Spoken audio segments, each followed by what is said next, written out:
Hey everyone, welcome back. We're doing a deep dive today into the work of Dealey Plaza UK, Okay. a British group just completely devoted to JFK assassination research. Right. And specifically, we're looking at their journal, the Dealey Plaza Echo, Volume 8, Issue 1 from March 2004. Okay. And, looking through this thing, it's clear that these folks are really dedicated to getting to the bottom of what happened in Dallas. Absolutely. I mean, this issue actually marks their 20th publication, Wow. which is pretty incredible. It really shows their commitment to uncovering the truth. Yeah, and they're not just sitting back and reflecting, they're still actively looking ahead. There's actually a mention in this issue of an upcoming seminar with Professor George Michael Effica, Oh, wow. who was a pretty big name in JFK research, so, they're clearly all about collaboration and keeping the investigation moving forward. Yeah, that's great to see. But let's dive into some of the specifics in this issue. One of the articles that really stood out to me was the acoustics evidence. Who is the motorcycle officer with the open microphone? By Chris Scally. Oh, yeah, that's a fascinating one. Yeah, so basically it revolves around this mysterious open mic that was picked up during the motorcade. Right. And it seems like it captured some really crucial audio, but no one can figure out exactly which officer had that microphone. Well, the HSCA initially identified Officer Hollis B. McLean, Okay. but McLean actually denied having anything to do with it. Oh, really? Yeah. So it's already a mystery right from the start. It is. And then we have Jim Balls, who's a former Dallas County sheriff and dispatcher. Okay. And he comes in and claims that the open mic actually belonged to an officer on a three-wheel motorcycle, Really? which goes against the narrative that McLean was on a two-wheeler. Huh. So is he saying that McLean was wrong? Well, Bowles claims that McLean listened to the recordings and confirmed it wasn't his voice. That's why. Okay, so who does Bowles think it was then? He identifies the mystery officer as Officer K and provides some interesting details about his actions and the radio transmissions he made that day. So we have Officer Tay now. Yeah. I love it. It's like a puzzle. It is. And that's where Scally's research gets really impressive. He basically goes full detective mode and digs through police records, cross-referencing assignments, call signs, all that stuff. Trying to narrow it down. Exactly. And he manages to eliminate a bunch of officers based on their movements that day, but he's still left with 3 potential candidates. Right. Joseph O. Finley, Charles F. Fields, and George Lee Purnell. Okay, so we have 3 names, but still no clear answer. Exactly. The mystery continues. I'm hooked. This whole idea of a stuck mic capturing these key moments in history is just mind-blowing. Yeah, it makes you wonder what else might be hidden in plain sight.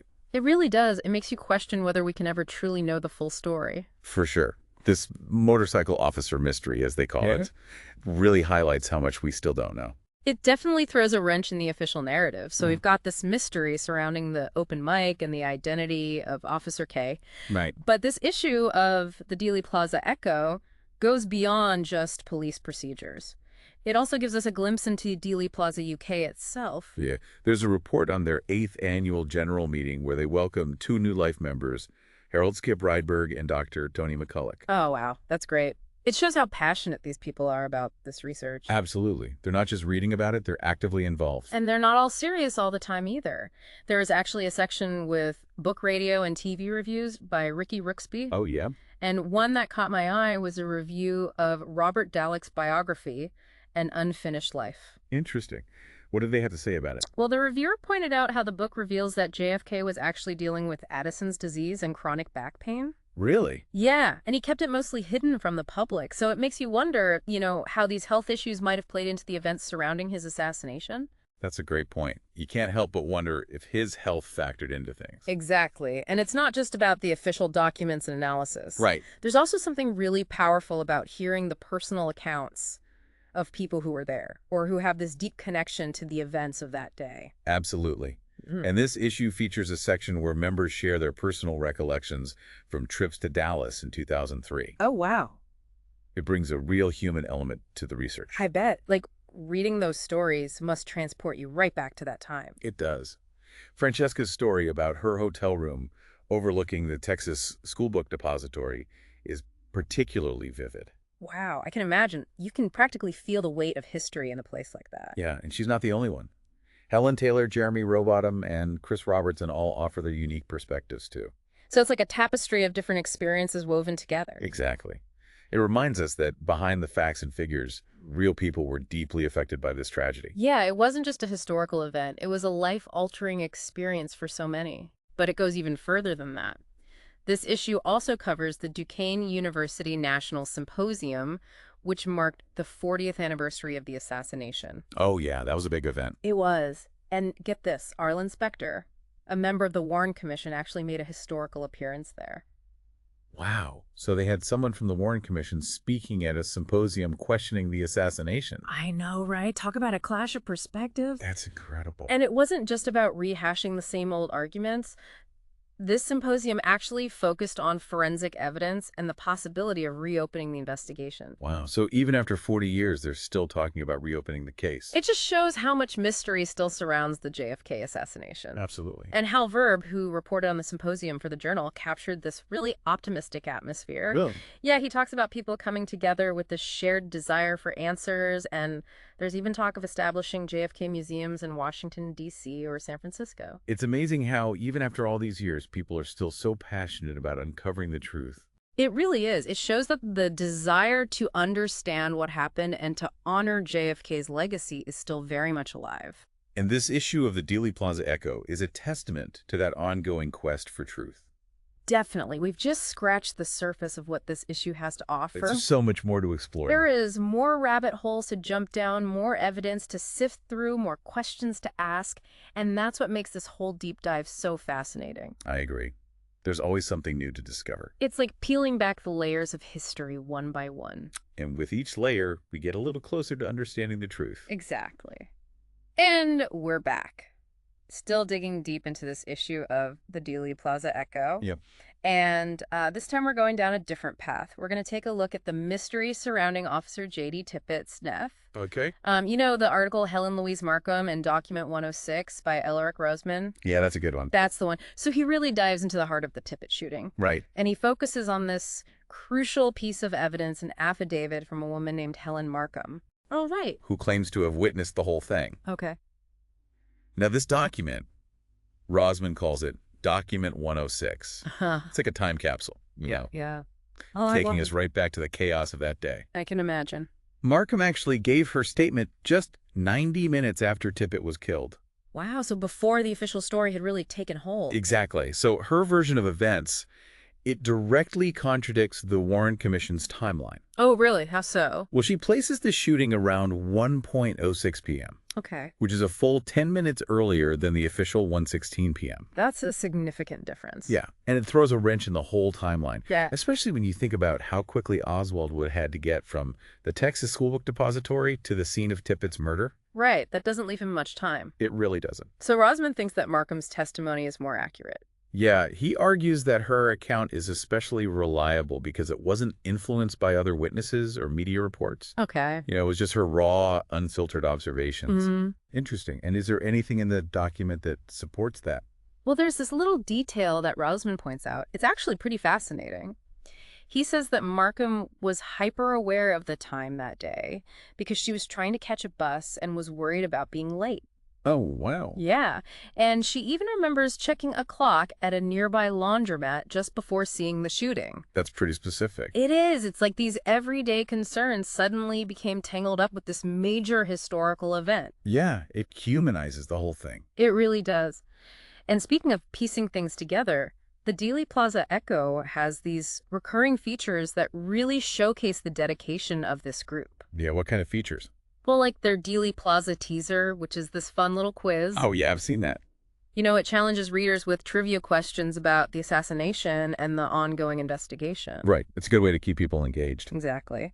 And then there's this other section called Some Deep UK Members' Reactions to Media Coverage of the 40th Anniversary, which is super interesting. They don't just accept the mainstream media's portrayal of the assassination. Right, yeah. They actually critically analyze it, you know, pointing out biases and omissions. So they're not afraid to challenge the official narrative. Not at all. For example, Mark Bridger calls out a BBC program, The Return of the Warren Report, for its factual errors. Wow. Yeah, and its reliance on Dale Meyer's animations. Oh, I know those animations. Right.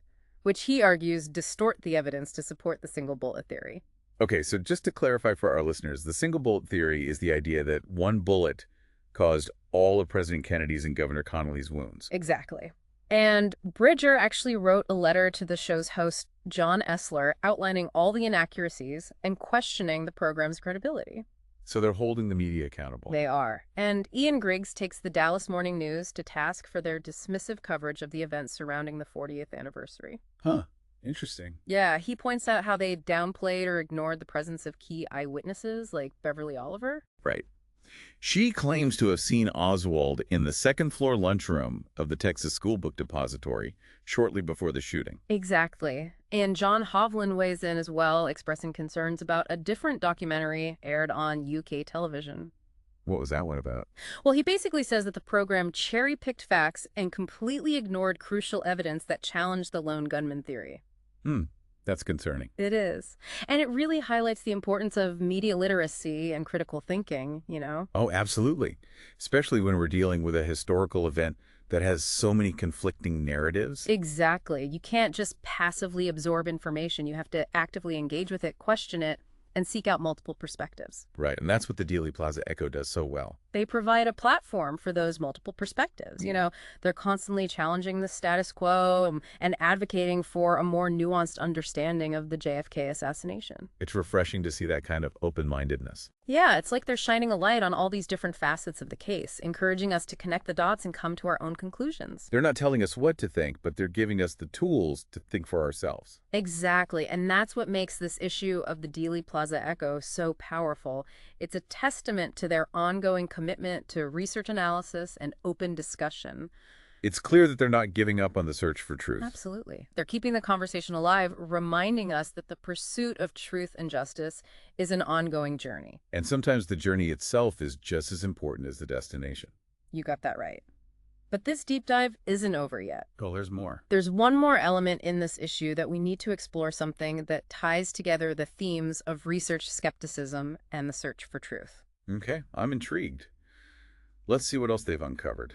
All right, so we've been through a lot with this issue of Dealey Plaza Echo, right? Yeah, some pretty wild stuff. We've uncovered mysteries, questioned narratives, and really gotten into the weeds of the JFK assassination. But this next part, this is where things get really interesting. Okay, lay it on me. It's a section called Photographic Record. Oh, yeah. And in this issue, it features a photo of the Dealey Plaza UK group.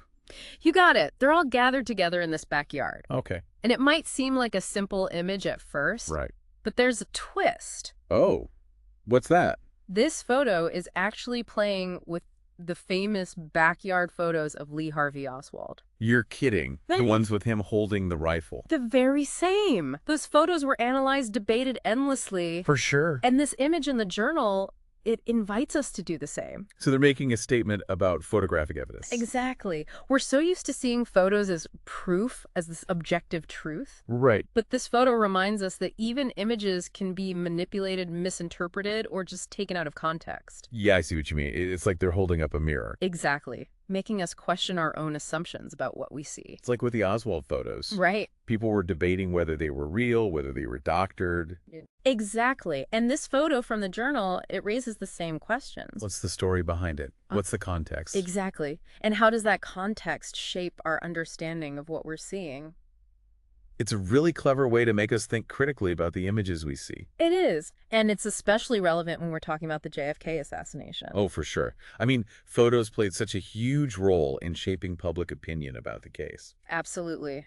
The Zapruder film, the images from the autopsy, the iconic shot of Jackie climbing onto the back of the limo. Right. Those images are burned into our collective memory. But we have to remember they're just one piece of the puzzle. That's a really important point. And that's what Dealey Plaza UK is doing right. Yeah, they're piecing together that puzzle. Examining every detail, every photo, every testimony. And encouraging us to do the same. Exactly. They're not afraid to challenge the official narrative, to dig deeper, to ask the tough questions. And to think outside the box. Absolutely. They're keeping the spirit of critical thinking alive. They're reminding us that history isn't set in stone.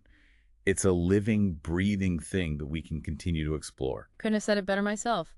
So as we wrap up this deep dive into this incredible issue of the Dealey Plaza Echo, I'm just struck by the passion and dedication of these researchers. You too. They're not just rehashing old arguments. They're actively seeking answers, challenging assumptions, keeping the conversation alive. It's truly inspiring. It is. And you know what? I hope this deep dive has sparked your own curiosity about the JFK assassination. Yeah, maybe you'll feel inspired to do some digging of your own. Exactly. Explore different perspectives, revisit those iconic images with fresh eyes. Who knows what you might discover? The pursuit of truth is a journey. And this issue of the Dealey Plaza Echo, it's a guidebook. It shows us that there are still paths to explore, mysteries to unravel. So thanks for joining us on this deep dive into history. It's been a pleasure. And until next time, keep those minds open, keep asking questions, and keep searching for the truth.